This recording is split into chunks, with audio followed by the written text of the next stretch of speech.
Bonsoir à tous et à toutes, bienvenue dans Catch the Ball FR, Philadelphia Eagles contre Los Angeles Rams et c'est les Eagles qui passent en finale de conférence. On est avec Hugo pour en parler. Comment ça va Hugo?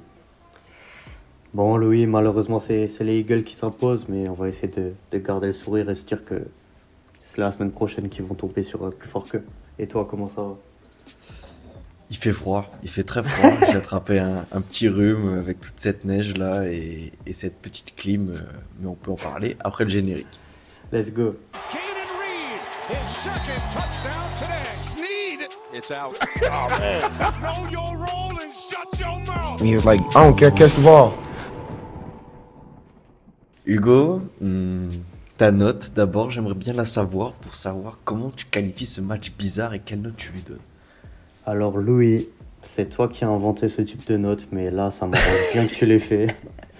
Parce que la note que je vais donner à ce match, c'est neige sur 10. Voilà, Louis. Je sais pas ce que tu en penses, mais ça aurait été un match défensif en vrai. Et puis après, un match de météo, quoi. Ça a tout changé la neige, mais voilà. Je sais pas ce que tu en penses.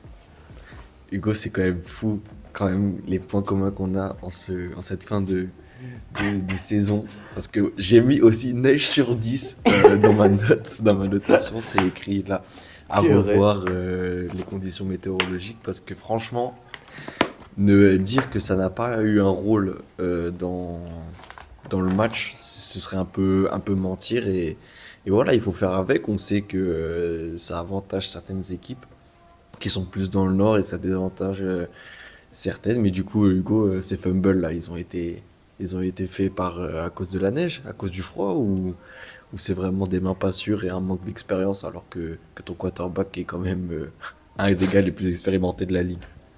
J'irai pas faire un procès en manque d'expérience à Matthew Stafford et aux Rams, mais mon petit doigt me dit, mon petit doigt tout gelé, que quand tu viens de Los Angeles, de Californie, c'est peut-être pas les conditions dans lesquelles tu t'entraînes et les meilleures conditions pour toi d'aller jouer dans la neige du nord-est américain à Philadelphie. Mais ouais, je pense que ouais, c'est à cause de ça et c'est dommage parce que ces Rams ont monté des très belles choses dans ces playoffs, même dans ce match, franchement, pour une équipe qui vient du soleil comme ça, ils ont failli gagner. Ça s'est joué un peu à la fin du match et ils n'ont pas démérité. C'est un peu frustrant, encore plus quand on n'aime pas trop les Eagles. Mais voilà, malgré tout ça, j'arrive à me réjouir parce que ça fait passer mon take de voir les Eagles en finale de conférence après avoir battu les Rams. Voilà, ça c'est dit. Si au moins il y en a un ou deux qui peut avoir le sourire, c'est tant mieux. Mais c'est vrai que franchement, on est un peu frustré de voir quand même qu'ils arrivent à inscrire ce touchdown à 2 minutes 48 de la fin. Et c'est quoi? C'est le soleil de Cancun qui se rapprochait un peu trop et Matthew Stafford s'est réchauffé un peu ses mains.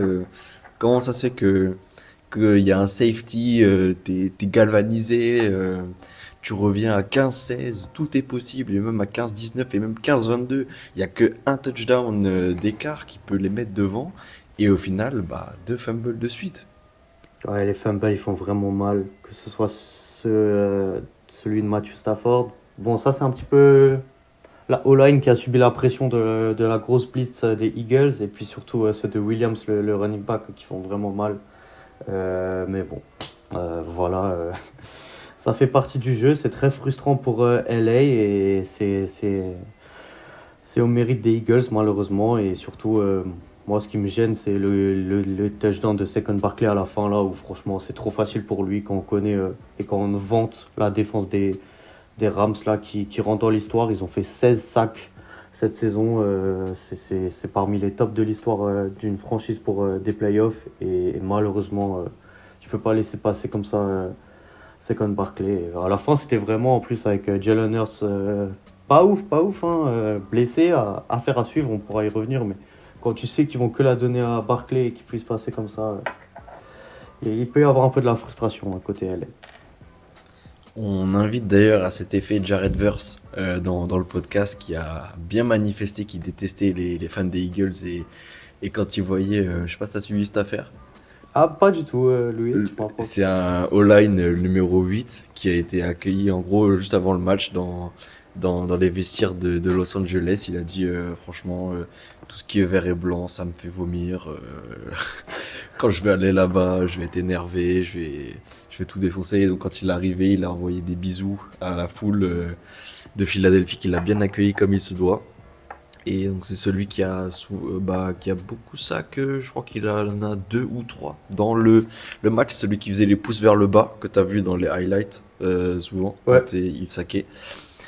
Et voilà, donc on lui passe le bonjour et s'il veut entre deux couler à Cancun, et bah il vient, il n'y a pas de souci, on lui ouvre nos portes, mais au-delà de ça, euh, c'est quand même affolant. Surtout quand tu t'es déjà pris un touchdown de Saquon Barkley en week 12, ils ont remontré le highlight qu'en week 12 contre ces mêmes LA Rams, ils se sont pris le même touchdown où on met que un safety. Comment tu ne peux pas autant mettre de défenseurs sur Saquon Barkley? Alors certes la pression peut-être suffit, mais quand même faut un moment assuré. Généralement il y a deux safety et là il n'y en avait qu'un pour le premier touchdown et pareil pour le deuxième et ça tue le match. Ah, ça fait mal, surtout que ouais, on aimait beaucoup la défense des Rams et en vrai ils ont quand même fait des stops dans ce match. On peut leur reprocher ça, au-delà du parallèle que tu as fait avec ton alter ego, hein, parce que j'ai l'impression que tu as beaucoup de points en commun avec ce gars de la ligne des Rams, hein, au niveau de ton lien avec les couleurs vert et blanc, mais sinon, ouais, c'est aussi les Eagles, hein, il faut malheureusement le dire, c'est leur force. Tiens, Secon et fonce, et franchement, il est super fort et c'est frustrant, mais voilà, il a fait vraiment son match. Et ça s'est joué à ça. Je sais pas si sans la météo, ça aurait été la même conclusion.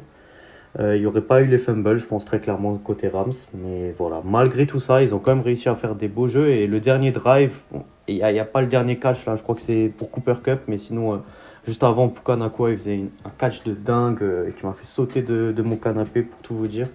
Et franchement, ouais. Bon, ça s'arrête là, mais maintenant, il faut encore voir les Eagles pour un tour de plus. C'est vrai, et pour ces Rams, justement, bah, franchement, Stafford a l'air quand même encore en forme. Ouais, C'était une de ses peut-être dernières saisons, mais là, l'équipe est vachement à belle allure, et pourquoi pas les voir plus en forme l'année prochaine. Il faudra faire attention aussi à un rebuild de SF qui va vouloir aussi exactement. reprendre ses droits dans sa division, donc c'est plein de promesses pour l'avenir pour ces Rams qui sont vraiment séduisants en défense, en attaque et en special team aussi certainement. Ah, Mais ouais, franchement, on a bien aimé ces Rams tous les deux, je pense. Et ouais. surtout qu'on les attendait vraiment pas à ce niveau-là et ça fait plaisir de voir des surprises comme ça. T'as mentionné la special team. Moi, je pense qu'ils ont fait un mauvais play de special team sur le dernier drive, là, le dernier retour de punt. Il a pas catch, il a laissé rouler, bouler, ce qui les a fait repartir d'un peu plus loin. Mais bon, avec des si, peut-être que si. Voilà, ouais, c'est vrai, t'as raison. Il faut encenser cette saison des Rams qu'on n'attendait pas. Et on l'a beaucoup dit que les playoffs, c'est un autre moment de la saison. Il faut montrer quitter et tout donner. Bah, je pense que les Rams l'ont clairement bien fait. Ils ont vraiment fait ce qu'il fallait faire en playoff. Ils étaient vraiment en mode playoff. C'est aussi pour ça que c'est frustrant. Mais voilà, ils sont bons. Il y a de quoi faire pour l'avenir.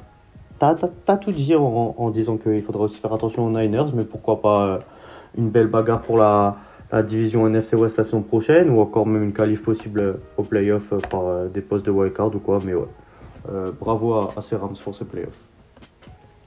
Bravo à ces Rams et juste pour finir en tout cas, pour moi ce que je voulais dire sur ces Eagles, c'est quand même qu'à la réception, je sais pas si je mettrais totalement la photo sur Jalen Hurts parce que je l'ai trouvé moins, il a été je sais pas, moins en difficulté je trouve parce qu'il y a une grosse 4 qui est passée, notamment aussi à un moment donné vraiment une 4 clutch qui l'a bien fait passer et pas que du Saquon Barkley même s'il a quand même 200 yards à son actif et 2 touchdowns dans ce match.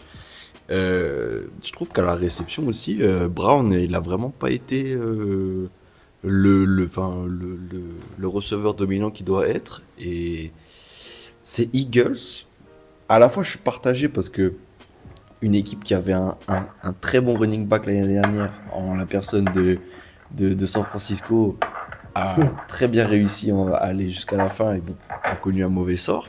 Et là, bah, c'est un peu pareil, j'ai l'impression, enfin, sauf qu'encore San Francisco avait Kittle, avait Debo, etc. Là, au niveau de la réception, j'ai l'impression que même Barclay, il est aussi compté comme un receveur et comme un des très bons receveurs de cette équipe. J'espère vraiment pas que Saquon Barkley, enfin, en vrai, je l'espère, mais j'espère pas pour eux que Saquon Barkley va être moins en forme dans le dernier match ou quoi, parce que il repose vraiment beaucoup sur lui. Hein. T'as raison. Ouais, je sais pas ce que t'en penses. C'était une question aussi que je voulais te poser. T'as bien fait d'ouvrir le débat, mais là, c'est Eagles dans les playoffs. C'est vrai qu'ils ont quand même des lacunes. Ils s'en sortent, mais on le sait maintenant officiellement. Le prochain match, c'est le dernier match côté NFC. On a l'affiche du match pour la conférence, ça sera contre les Commanders, à domicile pour Philly, mais franchement, il y a des choses à revoir, parce que vu que les playoffs que nous font les Commanders, je ne suis pas si rassuré pour les Eagles. Franchement, il y a des lacunes, effectivement. Il y a des lacunes, mais quand même, ce qu'on pourra pas leur retirer, c'est quand même une défense qui est, Ouais. enfin pas, j'ai pas envie de dire exceptionnelle, mais qui est très performante en tout cas. Euh, bah, et quasiment, franchement, c'est aussi une des composantes comme enfin, comme on aurait pu dire par rapport aux Texans ou par rapport aux Chiefs dans plusieurs games. Je trouve que c'est vraiment une équipe qui se repose sur sa défense et ça peut être un, un jeu, ça peut être un risque à prendre et pour l'instant ça marche, je trouve. Franchement, ouais, ça marche bien. Ils ont des rookies là, que ce soit Cooper DeJean ou Mitchell. Même si Mitchell s'est un peu blessé dans ce match. Attention aux blessures, mais ouais, ouais, la défense vraiment est solide côté Eagles. Et si l'attaque a quelques lacunes, elle arrive quand même à être efficace quand il le faut. Et ben rendez-vous au prochain round pour voir si ces Eagles vont faire ta réalisation, vont aussi peut-être réaliser l'affiche que le Super Bowl, les couleurs du Super Bowl annoncé comme toi tu l'annonces, et voir si ça passe. Je l'annonce malheureusement, j'ai misé sur une présence des Eagles au Super Bowl, mais ça me ferait plaisir quand même de voir Jaden Algiers et ses Commanders continuer à nous surprendre dans cette finale de conférence NFC. Tu sais bien que moi aussi, Hugo. Et bah, on sera là pour débriefer ça, on sera là pour débriefer l'autre finale de conférence. Et d'ailleurs, bah, dernier match de divisional round pour savoir qui affrontera les Chiefs. Je crois que c'est ça qu'on peut teaser comme dernier débrief de cette étape-là des playoffs, non, Louis? C'est du lourd, lourd, lourd. Allen contre Lamar Jackson, ça arrive. MVP game, ça arrive très fort. Got you. Got you.